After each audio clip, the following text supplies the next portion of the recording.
Hello everyone, करते हैं आज का सेशन शुरू। आज की यूनिट में हम लोग बात करेंगे बहुत ही अच्छी यूनिट की, जिसका नाम है इनकम डिटर्मिनेशन एंड मल्टीप्लायर। ये यूनिट आप लोगों के बोर्ड्स में बेटा 12 मार्क्स की वेटेज रखती है, और 12 मार्क्स का मतलब है 15% कि आप लोगों को जो पेपर होगा उसमें 15% क्वेश्चंस कहां से आएंगे, इस पर्टिकुलर यूनिट से आएंगे। इस यूनिट में टोटल वी हैव 3 चैप्टर्स, तो तीनों चैप्टर्स को एक एक करके बढ़ेंगे। अब इस यूनिट में जो 2 बड़े टॉपिक है वो है aggregate demand and aggregate supply. क्या ये टॉपिक हम पहली बार पढ़ रहे हैं? नहीं, हम लोग बेटा क्लास 11th में ऑलरेडी 2 टर्म्स पढ़ चुके हैं, डिमांड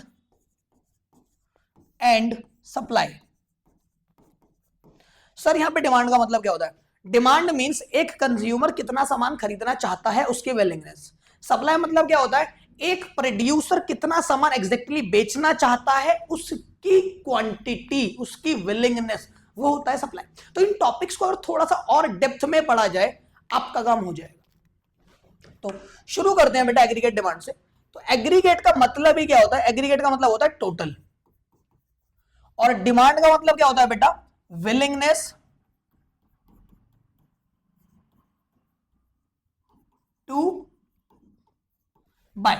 सबसे पहले से सिचुएशन समझते हैं। मान लो हमारे सामने ये 2 लोग हैं, ये वाले भाई साहब 1000 रुपए का सामान खरीदना चाहते हैं, ये वाले 2000 रुपए का।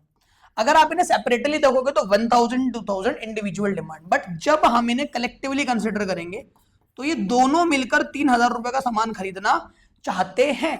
तो ये 3000 रुपए का सामान जो कहलाएगा बेटा, ये कहलाएगा aggregate demand. So what is aggregate demand? Quantity of all the goods and services that all the sectors are willing to buy. सभी सेक्टर्स मिलकर टोटल जितना भी सामान खरीदना चाहते हैं, जितने भी गुड्स एंड सर्विसेज खरीदना चाहते हैं, हम उसे क्या बोलते हैं? एग्रीगेट डिमांड बोलते हैं। एक छोटी सी बात ध्यान दो, यहां पर हम लोग जितनी भी डिमांड करेंगे वो 1 अकाउंटिंग ईयर के लिए करेंगे। मतलब कि आप लोगों को जो डिमांड करें वो कितने टाइम पीरियड के लिए करनी है? 1 ईयर। और इस 1 ईयर की वजह से ये कॉन्सेप्ट बन जाता है फ्लो। डन। एक बात और ध्यान दो, हमने यहां पे लिखा है कि हमें ना फाइनल गुड्स एंड सर्विसेज खरीदने हैं। तो इन गुड्स एंड सर्विसेज का मतलब क्लियरली है फाइनल। आपके सामने टोटल 2 तरह के गुड्स एंड सर्विसेज होते हैं, एक होते हैं फाइनल गुड्स और एक होते हैं इंटरमीडिएट गुड्स।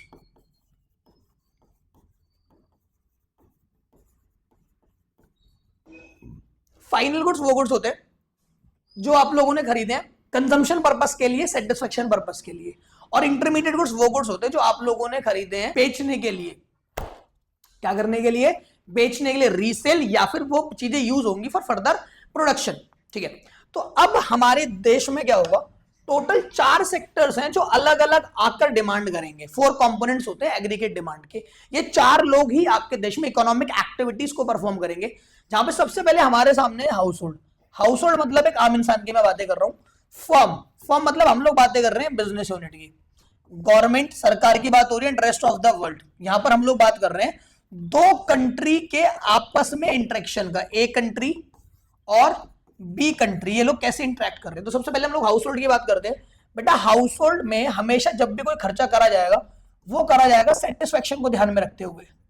और अगर आप लोगों ने कोई भी खर्चा सेटिस्फेक्शन को ध्यान में रखते हुए करा है तो हम उसे बोलते हैं कंजम्पशन एक्सपेंडिचर।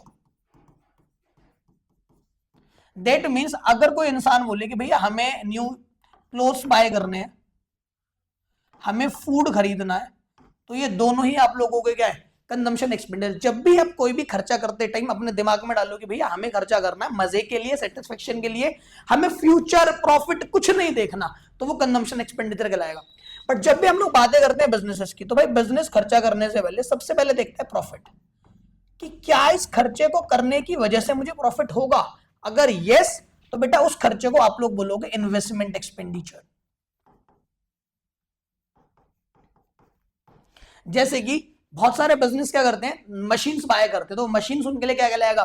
इन्वेस्टमेंट एक्सपेंडिचर कहलाएगा। बिल्डिंग बाय करेंगे, बिल्डिंग भी क्या कहलाएगा? Investment expenditure. जैसे मैं अपने केस में बोलूं कि मैंने बोला भैया मुझे नए कपड़े खरीदने हैं, तो क्या नए कपड़े खरीदने से मुझे कोई प्रॉफिट हो रहा है? नहीं, तो वो मेरे लिए कंजम्पशन एक्सपेंडिचर है, और यहां पर मुझे as a household treat करा जाएगा। मैं आप लोगों को बोलूं मुझे फूड लाइक बर्गर खाना है, तो वो जो बर्गर मुझे खाना है क्या मुझे उससे प्रॉफिट होगा? नहीं, तो वो भी मेरे लिए क्या कहलाएगा? Consumption expenditure. बट अगर मैं बोलूं कि मुझे बच्चों को पढ़ाने के लिए एक न्यू लैपटॉप की रिक्वायरमेंट है, तो वो नया लैपटॉप मैं क्यों ले रहा हूं? पढ़ाने के लिए, और पढ़ाने related to production of a business. तो प्रोडक्शन में मदद करेगा ना वो बढ़ाना, हाँ, तो ये मेरे लिए इन्वेस्टमेंट एक्सपेंडिचर है। तो ध्यान रखना, आपको सबसे ज्यादा फोकस करना है इन दोनों टर्म्स पे। ये दोनों टर्म्स आपके सिलेबस के मेन पिलर्स हैं, हाउस होल्ड एंड इन्वेस्टमेंट। तो हाउस होल्ड हमेशा कौन सा खर्चा करेगा? Consumption expenditure, satisfaction purpose. और फर्म हमेशा कौन सा खर्चा करेगी? Investment expenditure. व्हाई? बिकॉज इन्हें फर्क पड़ता है प्रॉफिट से। अब हम लोग बातें करेंगे देन गवर्नमेंट की। बेटा गवर्नमेंट के पास ऑप्शन है दोनों तरीके के खर्चा करने का। गवर्नमेंट कुछ खर्चे करती है सोशल वेलफेयर पे। Social welfare is all about consumption expenditure.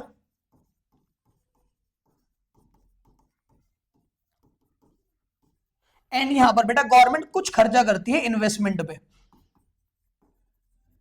ऐसे समझो, गवर्नमेंट ने हमारी इकोनॉमी के अंदर न्यू रोड बनाया, कोई हाईवे बनाया, तो क्या हाईवे बनाने से गवर्नमेंट को फर्दर इनकम होगी? हाँ। क्या वो गवर्नमेंट के लिए एसेट है? हाँ, तो वो गवर्नमेंट का इन्वेस्टमेंट एक्सपेंडिचर कहलाएगा। और वहीं पर गवर्नमेंट ने अपने बहुत सारे एम्प्लॉयज को सैलरी पे करी है, तो क्या सैलरी पे करना is a part of profit? No, तो वो हमारे लिए कंजम्पशन एक्सपेंडिचर कहलाएगा। गवर्नमेंट ने अपनी इकोनॉमी के अंदर बहुत सारे लोगों को पेंशन दी है, सब्सिडीज दी है, तो वो सारे खर्चे कहलाएंगे कंजम्पशन एक्सपेंडिचर। बट अगर गवर्नमेंट कोई नया बिजनेस सेटअप करती है, गवर्नमेंट कोई नई फैक्ट्री लगाती है, तो वो गवर्नमेंट के लिए क्या कहलाएगा? Investment expenditure. बट हम लोग ज्यादातर गवर्नमेंट के कंजम्पशन एक्सपेंडिचर के बारे में ही बातचीत करते हैं। तो अभी तक हम लोगों ने तीन सेक्टर्स के बारे में डिस्कस करा है जो इकोनॉमी में क्या करते हैं? Demand, house hold, firm and government. ये तीनों ही लोग खर्चा क्यों कर रहे हैं? या तो कंजम्पशन के लिए या फिर इन्वेस्टमेंट के लिए। अब लास्ट हम लोगों को आता है रेस्ट ऑफ द वर्ल्ड। बेटा रेस्ट ऑफ द वर्ल्ड में हम लोगों को बातें करनी है नेट एक्सपोर्ट की। Net export is export minus import. देखो, जब से ग्लोबलाइजेशन हुआ है तो दोनों कंट्रीज, दो तरह की कंट्रीज ने आपस में इंटरेक्शन बहुत ज्यादा बढ़ा लिया। अब एक कंट्री बी कंट्री से बहुत ज्यादा सामान खरीदती है और इन्हें सामान बेचती भी है। तो अब तुम ये समझो पहले कि हमें एग्रीगेट डिमांड पढ़ना ही क्यों है? बिकॉज एग्रीगेट डिमांड से हमें पता चलता है कि लोग हमसे कितना सामान खरीदना चाहते हैं। अब वो जितना सामान हमसे खरीदना चाहते हैं, अकॉर्डिंगली हम उतनी ही सामान को क्या करेंगे? प्रोड्यूस करेंगे। उसके अकॉर्डिंग हम लोग प्रोडक्शन करेंगे, ताकि ना तो हमारा बहुत ज्यादा प्रोडक्शन हो और ना ही बहुत कम प्रोडक्शन हो, हम लोग इक्विलिब्रियम मेंटेन कर सके। तो इक्विलिब्रियम के लिए हमें एग्रीगेट डिमांड को डेप्थ में पढ़ना क्या है? जरूरी है। तो अब मुझे बताओ, क्या सिर्फ इंडिया के लोग ही इंडिया से सामान खरीदेंगे या बाहर के लोग भी सामान खरीदना चाह सकते हैं? सामान खरीदना चाह सकते हैं। तो जब वो लोग हमसे सामान खरीदना चाहते हैं तो हमें उनके लिए भी क्या करना पड़ेगा? प्रोडक्शन करना पड़ेगा। दैट्स व्हाई यहां पर नेट एक्सपोर्ट या फिर रेस्ट ऑफ द वर्ल्ड करके टॉपिक आता है कि बाहर के लोगों के लिए हमें क्या करना है? प्रोडक्शन करना है। तो rest of the world is all about export minus import. ठीक है सर, यहां पे एम का मतलब क्या है बेटा? यहां पे एम का मतलब है इंपोर्ट और यहां पे एक्स का मतलब है एक्सपोर्ट। चलो जी, बाहर का इंसान हमसे सामान खरीदना चाहता है, हमने उसके लिए प्रोडक्शन करा, बट हम इंपोर्ट को क्यों माइनस कर रहे हैं? जिस तरीके से बाहर के लोग, फॉरेनर्स इंडिया से सामान खरीदेंगे, अकॉर्डिंगली इंडिया के लोग भी कहां से सामान खरीदेंगे? फॉरेन से। तो मुझे बताओ, जो हमने हाउस होल्ड का कंजम्पशन एक्सपेंडिचर निकाला, मान लो 5 लाख रुपए, तो क्या वो सारा सामान इंडिया से खरीदने के लिए तैयार है? नहीं, उसने बोला भाई मैं तो 50,000 का सामान कहां से खरीदूंगा? फॉरेन से खरीदूंगा। दैट मीन्स हमें as an Indian producer 5 lakh रुपए का प्रोडक्शन करना चाहिए, 4.5 लाख रुपए का प्रोडक्शन करना चाहिए? 4.5 लाख रुपए का।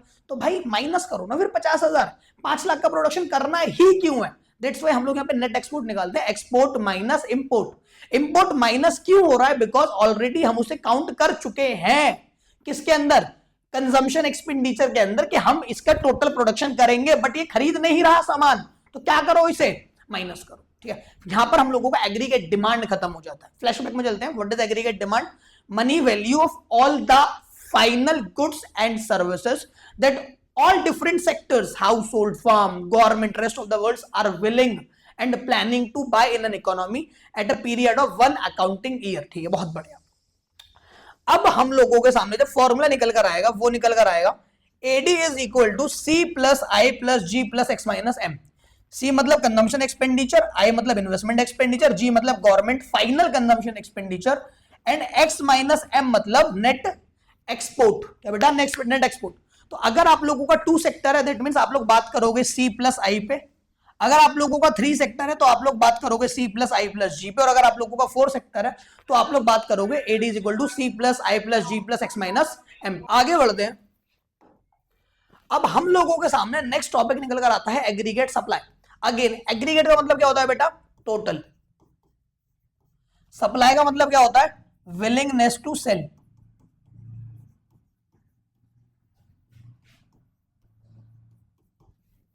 तो यहां पर एग्रीगेट सप्लाई में हम लोग बातें करेंगे कि हमारे देश में जितने भी बिजनेस हैं, ए बिजनेस, बी बिजनेस, सी बिजनेस, ये सभी लोग मिलकर कितनी क्वांटिटी की वैल्यू को बेचना चाहते हैं। मान लो 2000, 2000 और 1000। ये प्रोड्यूसर्स टोटल कितने रुपए का सामान बेचने को तैयार है बेटा? 5000 रुपए का। तो इस 5000 रुपए को ही हम लोग क्या बोलेंगे? Aggregate supply. क्या बोलेंगे? Aggregate. So what is aggregate supply? Money value of all the final goods and services that all the producers are willing to supply in an economy at a period of one accounting year। एक छोटी सी बात ध्यान देना, जब भी आप लोग economics में प्रोडक्टिव एक्टिविटी देखोगे, आपको सिर्फ और सिर्फ कंसिडर करने हैं फाइनल गुड्स, सिर्फ फाइनल गुड्स। नेशनल इनकम, वहां पर फाइनल गुड्स। एडीएस, वहां पे फाइनल गुड्स। बीओपी में भी कौन से गुड्स होंगे? फाइनल। दैट मींस पूरे के पूरे मैक्रो इकोनॉमिक्स में कैलकुलेशन करते टाइम सिर्फ कौन से गुड्स की बात होती है? फाइनल गुड्स की बात होती है। हम इंटरमीडिएट गुड्स को कहीं पर भी कंसीडर नहीं करते, because it leads to problem of double counting. बहुत बढ़िया। अब मुझे एक बात बताओ, एक बिजनेस ने 5 लाख रुपए की कॉमोडिटी का प्रोडक्शन करा, क्यों करा होगा? क्योंकि हम उस सामान को बेचना चाहते हैं। हम उस सामान को बेचना चाहते हैं, दैट मीन सामने वाला बंदा उस कॉमोडिटी को खरीद सकता है। That commodity is only available for purchase. तो यही बात हम लोगों ने यहां पर भी लिखी है कि in other words aggregate supply is the money value of total output that is available in the economy for purchase during a given period. Again given period मतलब 1 ईयर। अब एक छोटी सी बात को समझते हैं जो बहुत बहुत ज्यादा इंपॉर्टेंट आप लोगों के लिए। हम लोग पढ़ते हैं कि जो हमारा एग्रीगेट सप्लाई होता है ये हमेशा नेशनल इनकम होता है। अब ये नेशनल इनकम क्यों होता है ये आज मैं आप लोगों को बहुत डेप्थ में समझाऊंगा। ध्यान से देखो, मान लो ये आप लोगों का बिजनेस है, इसने किसी भी कॉमोडिटी का प्रोडक्शन करा जिसकी वैल्यू है 20,000 रुपए। तो इसका मतलब जब इस कॉमोडिटी को बेचा जाएगा, जब ये फर्म कितना पैसा रिसीव करेगी? जब ये फर्म 20,000 रुपए को रिसीव करेगी। अब मुझे बताओ, आपने ये 20,000 रुपए रिसीव करे तो क्या इस पैसे पे सिर्फ आपका हक है, या फिर इस पैसे में से आप लोग रेंट पे करोगे? सर रेंट भी इसी पैसे में से जाएगा, क्या वेजेस भी इसी पैसे में से जाएंगे? हाँ। अगर आपने लोन वगैरह लिया, क्या इंटरेस्ट भी इसी पैसे में से जाएगा? हाँ। जो मालिक काम कर रहा है, मालिक का प्रॉफिट भी क्या इसी पैसे में से है? हाँ। तो मुझे बताओ, हम लोगों ने कॉमोडिटी को बेचने के बाद जितना भी पैसा रिसीव करा, क्या सारा पैसा हमारी जेब में है, या वो पैसा अलग अलग फैक्टर्स ऑफ प्रोडक्शन में बांट दिया गया? अलग अलग फैक्टर्स ऑफ प्रोडक्शन में बांट दिया गया। तो अब सेम चीज को जरा नेशनल लेवल पे सोचना, जितना भी बिजनेस हुआ, जितना भी पैसा आया, सब बट गया इन the form of rent, in the form of interest, in the form of wages, in the form of profit. तो इसी को तो हम नेशनल इनकम बोलते हैं। याद करो नेशनल इनकम मेथड, कि सभी फैक्टर्स ऑफ प्रोडक्शन ने कलेक्टिवली जितना भी पैसा रिसीव करा in the form of rent, interest, wages and salary, profit, उन सबको ऐड कर दो, you will get national income. खत्म बात। तो after selling the goods and services, firm और producer receives the factor income, पैसा आ चुका है, and that income is distributed among all the factors of production. कितने फैक्टर्स ऑफ प्रोडक्शन होते हैं बेटा? 4। कौन कौन से? Land, labour, capital and entrepreneurship. ठीक है, बहुत बढ़िया। So the sum of factor income which is rent, wages and salary, interest and profit at national level is called national income. Therefore aggregate supply and national income both are same. Aggregate supply and national income both क्या हो गया? Same हो गया। इसका मतलब अब तुमने जो पैसा कमाया है, इस पैसे के दो ही काम होंगे, या तो ये पैसा होगा खर्च, कंजम्पशन, या फिर ये पैसा होगा सेव, ये बच गया। अब आप लोग बोलोगे सर हम तो इन्वेस्टमेंट भी कर सकते हैं। बेटा सेविंग्स के बाद इन्वेस्टमेंट होती है। जब आप लोग सेविंग्स को चैनलाइज कर दोगे, बैंक के पास पैसा दे दोगे, तब जाकर इन्वेस्टमेंट शुरू होगी। इन्वेस्टमेंट एकदम से नहीं होती। सबसे पहले क्या होती है? पैसा कमाया जाता है, देन खर्च करा जाता है, तो जो बच गया अब उस पैसे को चैनलाइज करना, सेविंग्स को चैनलाइज करना is called investment. So components of aggregate supply, तो एग्रीगेट सप्लाई में Y is equal to C plus S होता है, क्योंकि पैसे के दो ही काम हो रहे हैं। सी का मतलब क्या है, यहाँ पे कंजम्पशन, पैसा खर्च हो रहा है, एंड एस मतलब सेविंग्स, खर्चा करने के बाद पैसा बच रहा है। ये मेन होता है, ये मेन प्रपोर्शन है, और ये रेस्ट ऑफ द इनकम है, rest of the income that we have after the consumption. सबसे पहले हम लोगों ने अपना कंजम्पशन पूरा करा, कंजम्पशन पूरा करने के बाद हमारे पास जितना भी पैसा बचा, उस पैसे को हम लोगों ने क्या बोला, सेविंग्स बोला। तो लास्ट बात बता रहा हूं, ध्यान दो, AD is equal to C plus I in two sector में, और AS is equal to C plus S. क्या सर इन दोनों जगहों पर सी का मतलब सेम है? हाँ बेटा, दोनों जगहों पर सी का मतलब सेम है। What is C? C is consumption expenditure, quantity of all the final goods and services that all the households, all the individuals are willing to buy for their satisfaction purpose in a period of one accounting year। ठीक है, बहुत बेहतरीन। आय मतलब क्या होता है? Investment expenditure कौन करता है? Firms. Sir what is savings? Savings means वो पैसा जो आप लोगों के खर्चे करने के बाद बच गया। तो आज की क्लास हम लोग अपनी यहीं पर एंड करते हैं, जहां पर हमने बेसिक्स पढ़े aggregate demand and aggregate supply के। नेक्स्ट सेशन में we will discuss about consumption function and saving function, और जहां पे आप लोगों का पूरा एक चैप्टर अच्छे से कवर हो जाएगा। Thank you so much.